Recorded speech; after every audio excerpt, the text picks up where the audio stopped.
Our next speaker has arrived. She's Professor Helen Fenwick.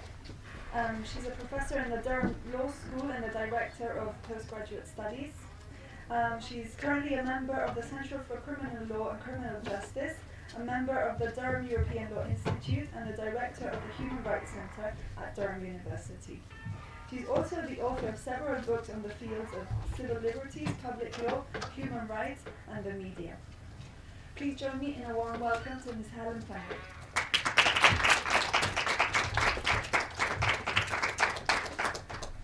Thank you very much. I'm just going to... Yeah. That's fine.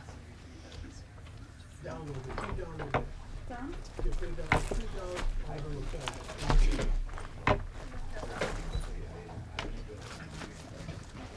What did you? Yeah.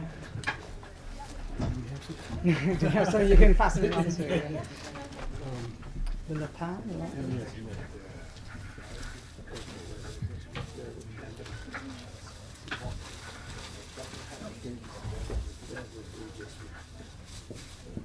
Okay.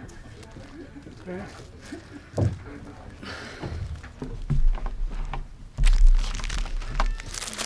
Okay, well, thank you very much, and good afternoon to everybody, and thank you very much for inviting me. What I'm going to be speaking about is the title is Constructing Suspect Muslim Communities, UK Preventive Counter-Terrorist Strategies in Conflict with Human Rights. What I'm talking about is the way that 9/11 has reshaped the counter-terror response in the UK, and the way that that response has had an impact on certain Muslim communities. Incidentally, when I use the term Muslim communities, I'm not, of course, suggesting that all Muslim communities are monolithic. Obviously, they differ by ethnicity. Obviously, the response of Muslims differs by gender, etc. So, I'm using the term in a way as a shorthand. So, talking about the counter-terror response, it's been heavily influenced post-2001 by the government's view of the threat posed by extremist Islamic groups, and in particular by the fear of suicide bombing. Further, it's not possible to deport certain terrorist suspects to their countries of origin because of human rights concerns as to the treatment they might receive in the country that they're returned to. In other words, the European Convention on Human Rights would forbid the return of certain people because of what might occur to them when they returned to their own country. Further, the view is that it's very difficult to prosecute certain terrorist suspects. Obviously, terrorist suspects are prosecuted, but the view is that there's a group of terrorist suspects that we can't deport and we can't prosecute, and we can't prosecute them because the security service considers that the evidence is too sensitive to be brought into a criminal trial. So because of these factors, certain measures that I've called either preventive or proactive have been introduced post 9/11. Proactive as opposed, obviously, to reactive measures. What I mean by preventive or proactive measures are measures of executive interference with liberty, as opposed to charging people with offences and then bringing them to trial. So attention has turned to management of risk, to targeting possible terrorist suspects, targeting people who it's thought might in future commit terrorist acts, and curtailing their liberty in order to prevent terrorist activity before it can occur. Reactive measures, in contrast, respond to events. They're about addressing specific criminal acts motivated by terrorism after those acts have occurred. Reactive measures, i.e. basically criminal offences in the terrorist context, depend on a criminal charge and a criminal trial with all the associated human rights safeguards for the defendant, whereas proactive measures do not. Proactive measures, for fairly obvious reasons, come into conflict with a range of human rights, in particular the right to liberty and the right to a fair trial. And the risk that miscarriages of justice might occur is obviously fairly high. In other words, the wrong persons might be targeted. We also need to understand the impact that such counter-terrorism laws have on community cohesion and on equality. That's obviously a critical matter. Concerns have been raised that such counter-terror laws are increasingly alienating Muslims, and that counter-terror measures may paradoxically sustain and feed terrorism. I've conducted some research recently for the Equality and Human Rights Commission with my co-researcher Tufel Chowdhury, which was the idea of the commission was that we should try to understand the impact of counter-terror measures on Muslim communities. It was conducted at a local and at a national level with Muslims and non-Muslims. It was informed by research that shows that Al-Qaeda and linked organisations, organisations that link to violent extremism in the West, use discrimination and the social and political marginalisation of Muslims as part of their narrative for recruiting people to violence. In other words, counter-terror measures can be counterproductive. So as I say, our research was exploring whether that was really the case, whether it could be said to be the case post-2001 in the UK, and the effect on integration of Muslims.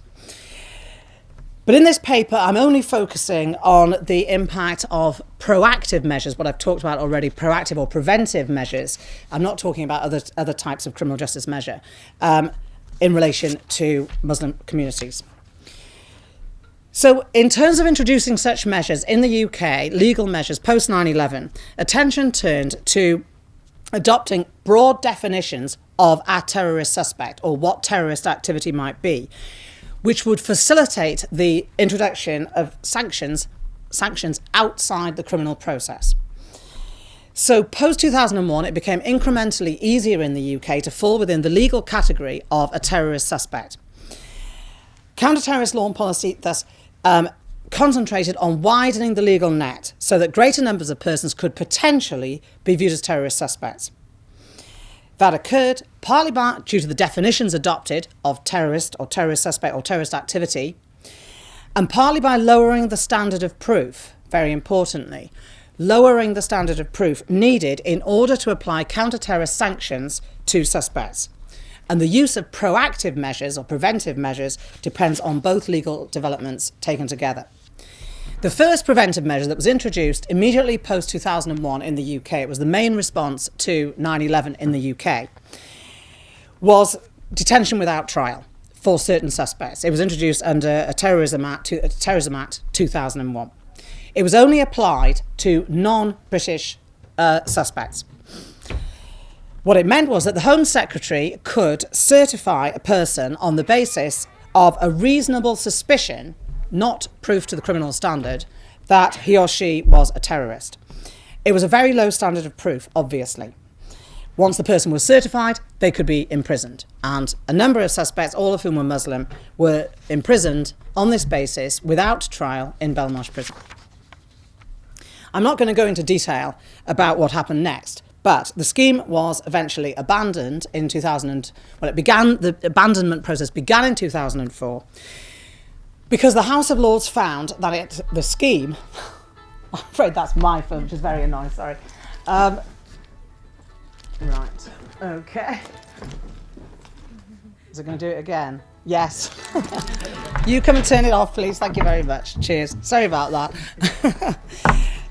Yes, it was abandoned, as I say, in due to a House of Lords decision in 2004, because the scheme was found to contravene the European Convention on Human Rights, Article 5, the right to liberty, and Article 14, the right to freedom from discrimination, in a case called A and Others. Basically, because of the decision in A and Others that the scheme was, as I say, in contravention of the European Convention on Human Rights, the government decided it had to respond and it needed a solution that still maintained the preventive strategy, but it thought wouldn't run into difficulties with due to incompatibility with European Convention rights. But the government, as I say, still wanted to continue the preventive strategy. In other words, to allow people to have their liberty interfered with, even on the basis of quite a low standard of suspicion without a trial. And so the next preventive measure was introduced, the second preventive measure, which was control orders. So this meant people were subjected to a control order, which interfered with their liberty in various ways, but they weren't imprisoned. And the control orders, which were introduced in the Terrorism Act 2005, were applied to all suspects and not just to non-British citizens. That seemed to address the issue of discrimination and at the same time created a degree of security. It was thought, as I said, the human rights problems would be less with this scheme because the intrusion on people's liberty was less due to the use of control orders. But the scheme still operated on a low standard of proof, reasonable suspicion. It was similar to the previous scheme in that, as I said, no criminal trial was needed to apply the sanctions. It placed a number of people in the position of being terrorist suspects because of the broad definition of terrorist activity it relied on and the low standard of proof. So it made them obviously subject to sanctions without having it been clear that the right people were being targeted. Also, there's a court hearing after the control orders imposed on the person, but it relies on the use of closed material that the suspect can't see. So the suspect doesn't have the opportunity of challenging the material which contains the case against him or her, i.e. a person's liberty is being curtailed on a doubtful basis.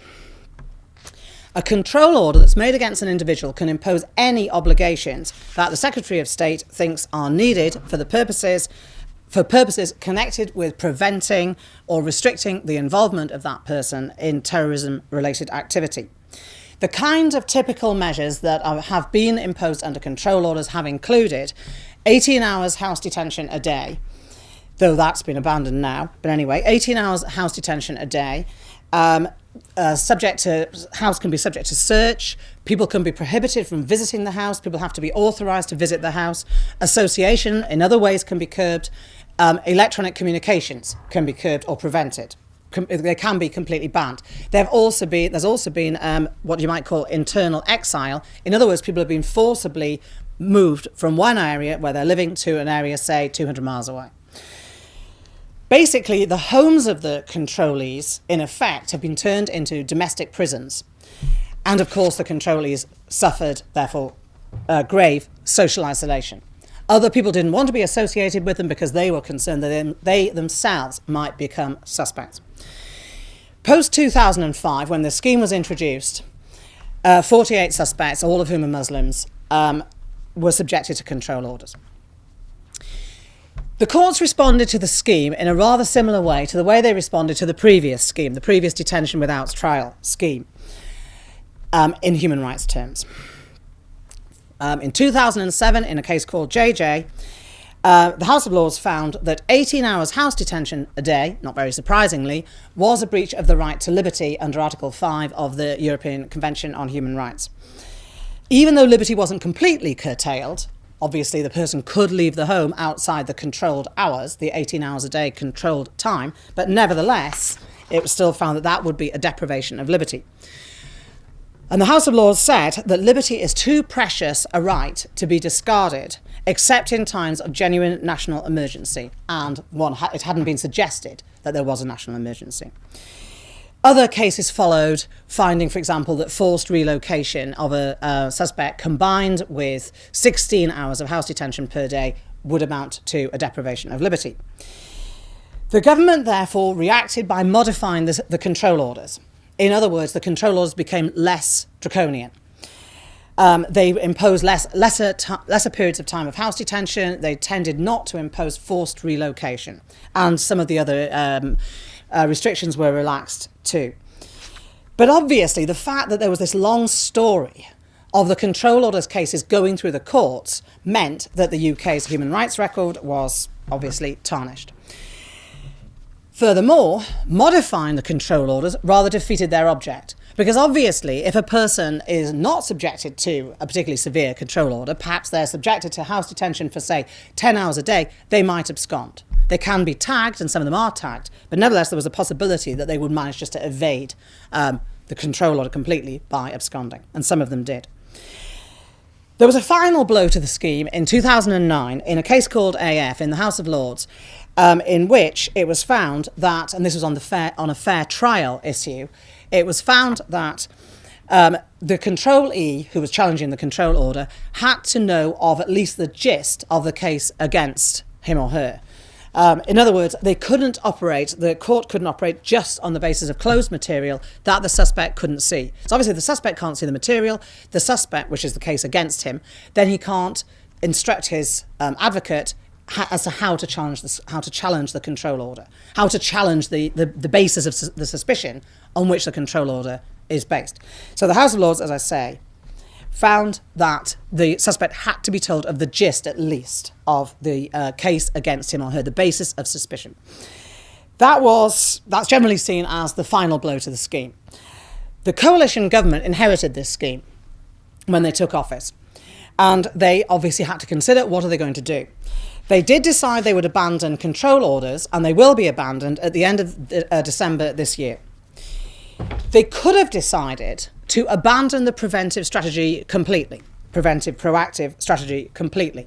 They could have tried harder, in my view, to use normal criminal processes against some of the controlees and other suspects. There are a range of very broad terrorism offences that could have been employed. One problem in using normal criminal processes may be the tendency of the security service to overstate the security risk involved in bringing security service material into a criminal trial context and then using it as evidence. In other words, the security service tends to be resistant to doing that. And obviously that tendency to claim that national security doesn't permit that could be more strongly, in my view, combated. However, the coalition government didn't decide to abandon the preventive strategy. For all the reasons I gave before as to why the preventive strategy was put in place in the first place, the coalition government wanted to continue it. They didn't want to make this strong effort to try to prosecute more suspects. Of course, they were prosecuting other suspects where they thought they could, but they still considered that there was a group of suspects, all Muslims, who could not be prosecuted. It was very difficult to prosecute, and yet they viewed them as dangerous. So the decision was made to introduce what are called Terrorism Prevention and Investigative Measures, or TPIMs. And they are to be introduced at the end of December so that the people who are on control orders at the moment, and possibly others as well, or people who might come into the country but can't be deported because of human rights concerns, can be subjected to TPIMs, a TPIMs measure. TPIMs measures are basically control orders light. In other words, they're light touch control orders. They don't impose quite such harsh measures in terms of liberty invasion as control orders did. But they still operate on a low standard of proof, which is slightly higher than for control orders, but not all that high, of reasonable belief. They can continue to impose house detention, but for a lesser period of time, termed an overnight residence requirement. But it is basically house detention for a period of time, around about 12 hours. There are a range of other restrictions can be imposed, including restrictions on association, communication, etc. They won't include a complete ban on electronic means of communication because those bans are intrinsically hostile to evidence gathering against the suspect. The idea is to associate the use of TPIMs more closely with criminal prosecution, with trying to prosecute the suspects in question rather than merely subjecting them to a TPIMs measure. So what TPIMs mean, just as, I hope this place isn't going to collapse, but anyway, I'll assume that it isn't. TPIMs, just like control orders, construct persons as terrorist suspects on the basis of broad definition of terrorist activity and on a low standard of proof. The TPIMs legislation is being presented to Parliament on the basis that it's compliant with the European Convention on Human Rights. But I would say doubts can be raised as to whether it really is ECHR compliant. In terms of the right to liberty, I would argue that too much emphasis is being placed, in other words, by the government in its decision that the right to liberty is not infringed. Too much emphasis, I think, is being placed on the idea of restriction of physical liberty, rather than on the idea of degrees of restriction, a sort of more holistic kind of analysis of liberty invasion. Also, there's the question of the duration of the interference with liberty, how long the interference with liberty has continued. TPIMs orders can be for 1 year and then renewed for a further year. They can only be renewed after 2 years if there's fresh evidence against the suspect, so they could be renewed. I think it's important to place emphasis on the cumulative impact of restrictions on liberty, various restrictions on liberty over a long period of time. The cumulative effect on an individual. Some of the control orders were imposed for 2 or 3 years, some even for 4 years. Sometimes the person had been in detention in Belmarsh prison prior to that. So they have been obviously subjected to liberty invading measures for a very significant period of time. If they're then placed under a TPIMs, which also obviously is liberty invading in various ways, though not in such a draconian way as control orders, then they may suffer an invasion of liberty which may have a cumulative effect for, as I said, a very significant period of time.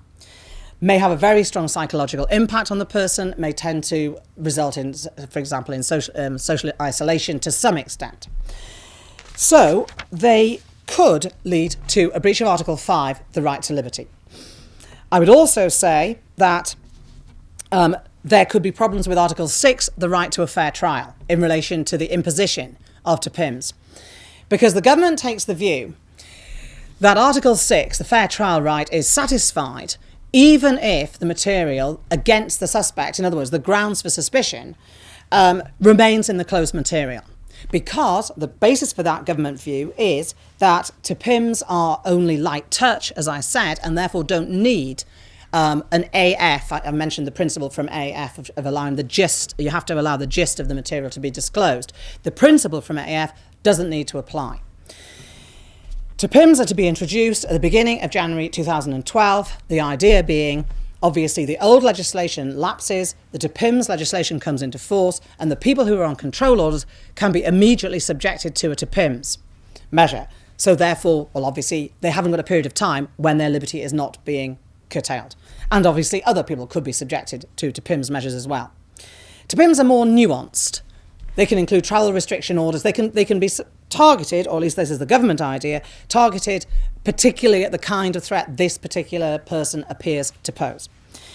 We also have another measure, another preventive measure waiting in the wings called enhanced TPIMs. Enhanced TPIMs could allow for full detention without trial, but there has to be an emergency and Parliament must consent. That legislation hasn't been passed yet, but nevertheless it would mean detention without trial could be reinstated in certain circumstances. Okay, so, well, in conclusion then, I've been critical of broad definitions of terrorist activity or terrorist-related activity in the context of measures applied without the test of a criminal trial. I think we have seen, I hope, that the use of proactive or preventive measures means that a wide range of persons could be construed as terrorist suspects, and those measures hand maximum discretion to the executive in terms of interfering with persons' liberty on the basis of material that the person may not be able to challenge. Broadly drawn definitions of terrorist activity leading to allowing the use of proactive measures as I've described can, as I indicated at the start, be counterproductive. Because of their human rights implications, the courts have been reluctant to support the proactive schemes, and, as I said initially, they may be playing a part in alienating Muslim communities, constructing Muslim communities as suspect communities. That is what our research found, the research I mentioned earlier done for the Equality and Human Rights Commission. We found that Muslim community leaders think there should be more information, more transparency and accountability relating to proactive counter-terrorist schemes. Because proactive measures imposed by the executive on the basis of security service information obviously could target the wrong people. People might not be sure why they've been targeted for a control order or now a TPIMs measure. They were viewed with hostility and suspicion by Muslim communities. Certain Muslim leaders that we spoke to within communities considered that such preventive measures as control orders could be acceptable if there was confidence that the right individuals were being targeted, because obviously their own communities could be safer as a result. But because of the standard of proof on which proactive schemes I've just described operate on, and because of the use of closed material, meaning that people can't challenge the evidence, confidence in the targeting of the right individuals was lacking. So if that confidence was lacking, then the use of the proactive type of measures I've talked about contributed to a sense among Muslim participants in our research of being treated, as I said before, as a suspect community. And that although some Muslims were responding to this idea of being part of a suspect community through greater engagement, challenging misperceptions about them, more of them reported feeling increasingly alienated and stigmatized and isolated, obviously countering integration and demonstrating that these counter-terror measures can lead to counterproductive effects in the way I've described. Okay, I shall stop there.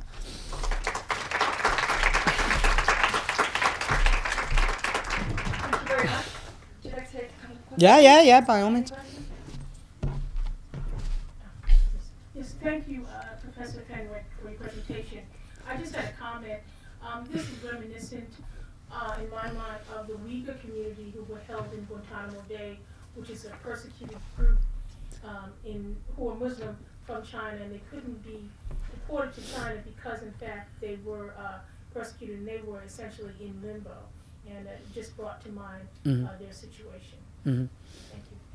I mean, yeah, it's the situation, the Belmarsh and to some extent control orders is the UK equivalent of Guantanamo to an extent. It's not quite the same.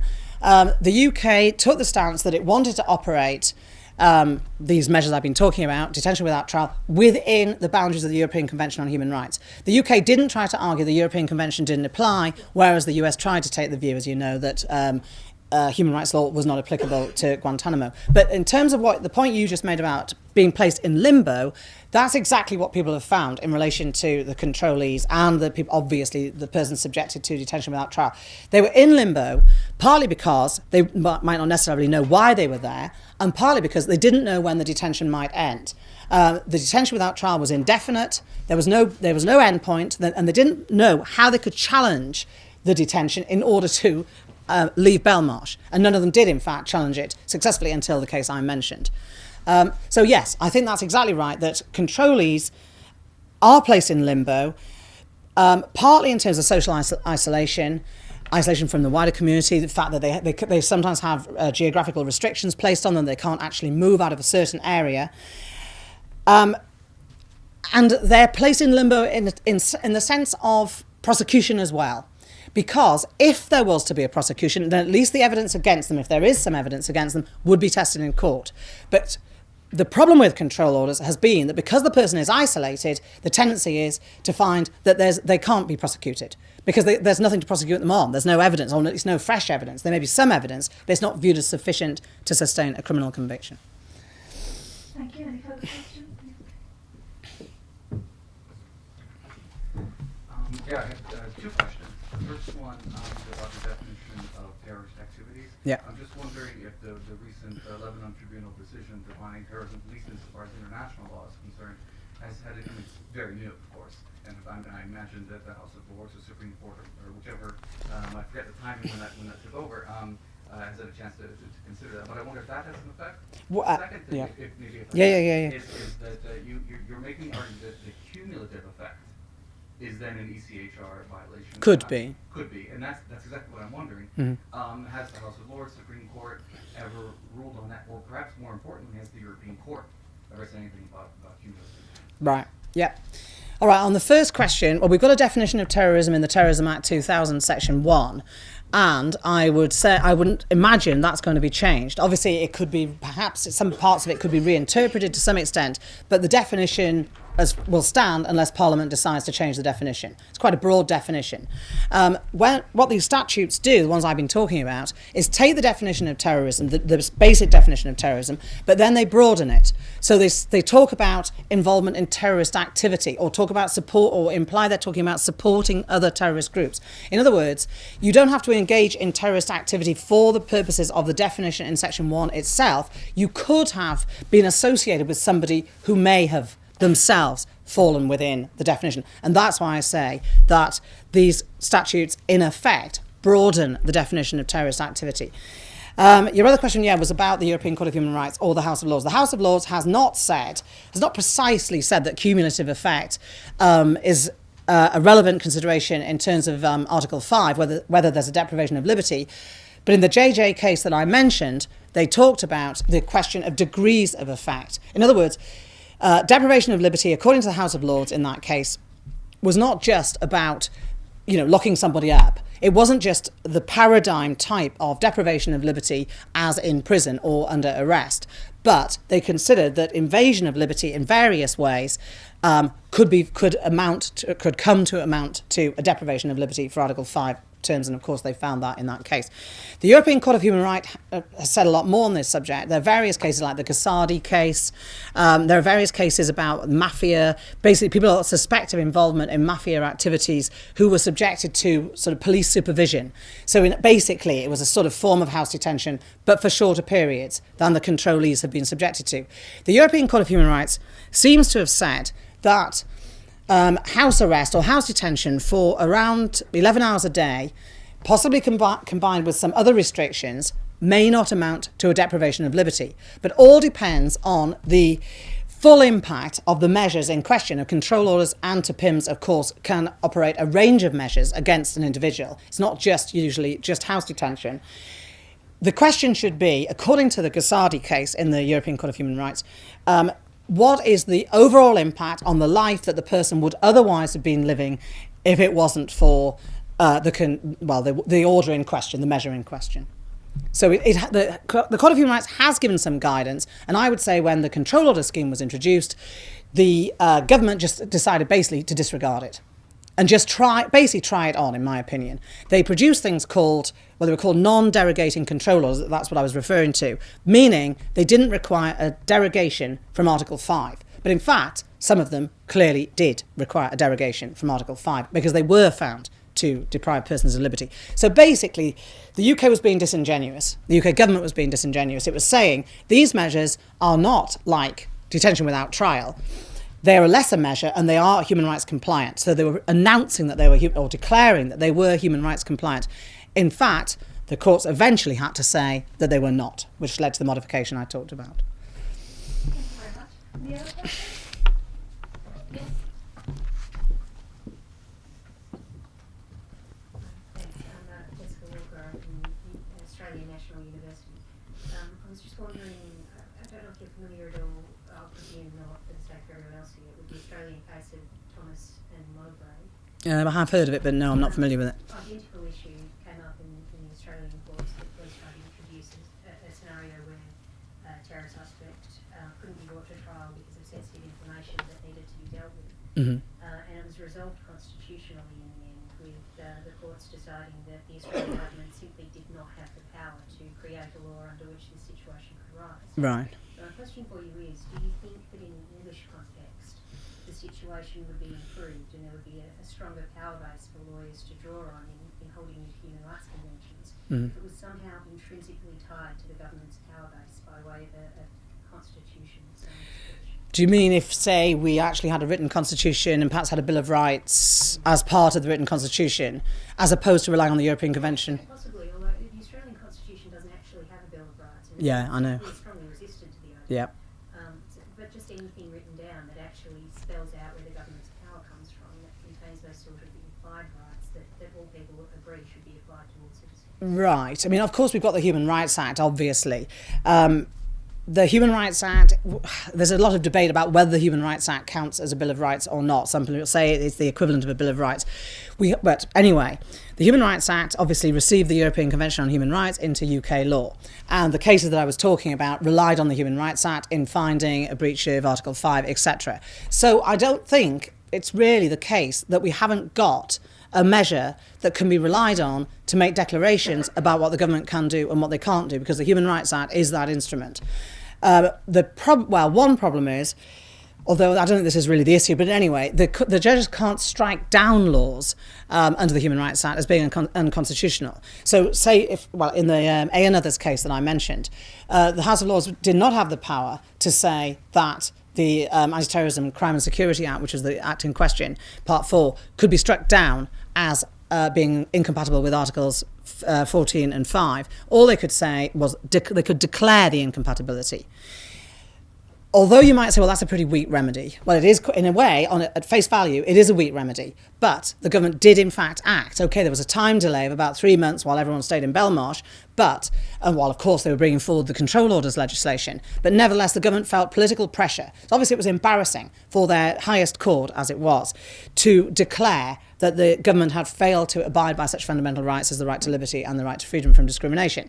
So it brought them under political pressure, and they did respond. And in general, the government, and this includes this current government, if there's a declaration of incompatibility, the government feels constrained politically to respond, because otherwise, this is getting slightly off topic, but otherwise there wouldn't be all the fuss there is at the moment, partly about what I'm talking about and partly about the prisoners' voting rights issue, because the Parliament could just say, well, we're sovereign. Well, they have actually said that so far on the prisoners' voting rights issue, but they're not happy about it. They feel as though they're being forced, and the same thing applies here, forced by the European Convention on Human Rights to do things they don't want to do, that they think is not in the public interest of the UK. And that is exactly the case in the terrorist context. Tony Blair thought, David Cameron thinks now, we should be able to do lots of things with terrorist suspects, and the European Convention on Human Rights is telling us we can't do them, and we're not pleased about that. And they want to do something about that, but they're not prepared to say we're defying the convention openly. They're not happy with doing that. They want other means of doing it. So in answer to your question, I don't really think it would make all that much difference. Well, it would depend exactly what constraints were placed on government power. And I don't think there's any appetite in the UK for, say, allowing judges to strike down legislation as unconstitutional. Should we take one more question? If you have a hand up. Yep.